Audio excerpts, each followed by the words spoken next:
Personally, I think I had the feeling and the gut reaction. Yeah. Right? You find yourself in places where it looks so different. I mean, over the last 5 or 6 years, I grew up in a city where you could go anywhere and you could feel welcome, not about just the complexion, but in the tonality and the way people spoke and the way people carried themselves and the types of music. Now you can go in places and it feels almost entirely foreign. As people build new businesses to attract their friends and their family, they come from other places. And so it's almost like they've imported other cities' culture right into the heart. But those are cities that don't have the demographic makeup. And so intentionally or unintentionally, you feel neglected, disregarded. Yeah. And then, of course, there is the how do people treat people who are unlike them, right? If you skip all of Detroit, you come from Oakland County, you skip all of Detroit, land in the middle, you're going to act like an Oakland County person. But we have historically felt uncomfortable in the region around us. And so now the region around us is inside of us. Is inside the city. So let's be clear. You're not saying that we should be unwelcome in the way that we respond to new people who want to be here. You're not saying that new people shouldn't come to Detroit, shouldn't want to be part of the place. You're talking about the way in which that happens and the sort of necessary attention to where you are, who you're around, and whose culture you might be having an impact on. I think it's one of those, I think if you were to go to another country, if you went to India, and you were in a party and there were no Indian people there, I think you start asking questions. Am I doing something to make the Indian people feel uncomfortable? Right. Detroit is almost Africa, right? It's 80% African American. If you're in a place, and I don't even say you have to have 80% black people in that space, but if you have 2 black people out of 100 people, you have to start asking questions of yourself. What am I doing to make this space not welcoming? It's easy to not think about that because it kind of looks like where you come from, but you're not at home, right? And so going into someone's house, you kind of wonder where their family is. That's kind of what I'm thinking. It is strange to me if I go to a place where I know there's a type of culture, I kind of want that culture. And it feels weird to say you love Detroit grit, you love Detroit hustle, as though Detroit grit and hustle doesn't come from a type of people.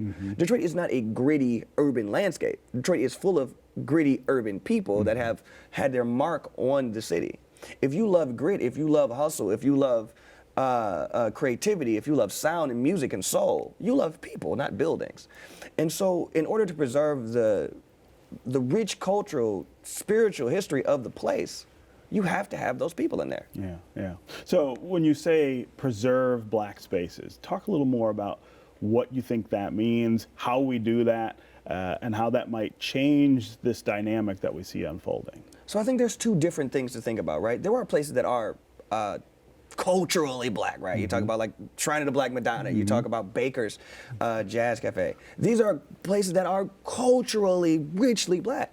And then you have other places where they might be new, but they're in a city that is 80% black, and so they should have at least appreciation for the types of people that were there before and are still there. If there are over 200,000 middle-class Detroiters, which there are, your spaces don't hold 200,000 people, so there could be at least a representation of that community. It's not saying, like, Detroiters can't afford what you have. There are Detroiters. And so when we talk about preserving spaces, patronizing, supporting, celebrating, including is important. Yeah. And then when we have new places, what are you doing that reflects back into the community to say, we love you, and it has to be more than just Motown. I think everybody's excuse, they just turn on some Motown and assumes that's all you need. Yeah, we'll show up, right? It's like, bro, that was the 60s, right? There are things that have happened since. So in these new spaces, you do see a lot of folks struggling with the idea of where they are and who should be there. If you had advice for a store owner, a restaurant owner in these sort of new parts of the city with new people, a quick list of things that you thought they could be doing different, what would it look like? I think, you want to hire from the community so the people who are the face of your organization connect with the community. I think that has to be more than security guards. I think people have decided that the only way they're going to include black people in their spaces is get black security guards. The merchandise, right? right? Keep your cousins out of here, right? It's like, chill. I think that I think one of the main things to change the tone of a space is to change the music in a space, right? Like, what does it sound like? What does it feel like? Is there hustle? Is there bustle? And then get with people who have had long-standing understanding of how to make people feel welcome. We have hair salons. We have places like Savannah Blue that have incredible staff that come right out of the community. You can't tell me you can't hire and create great service when I have seen it work.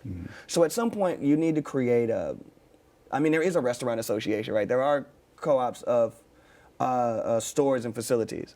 The question is, who is doing it well? How do we create collaboration with those people?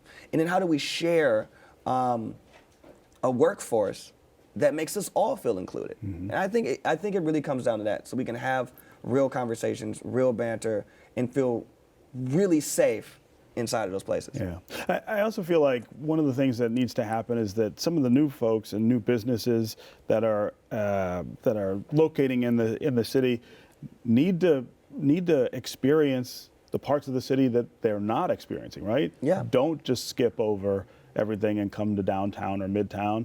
Maybe go to Livernois, maybe go to the east side, maybe go far west, and try to experience a little more of the city so that you're more comfortable with it to begin with. We could do a good job as Detroiters of welcoming people in, and talking to people and connecting with them and sharing our cultural resources.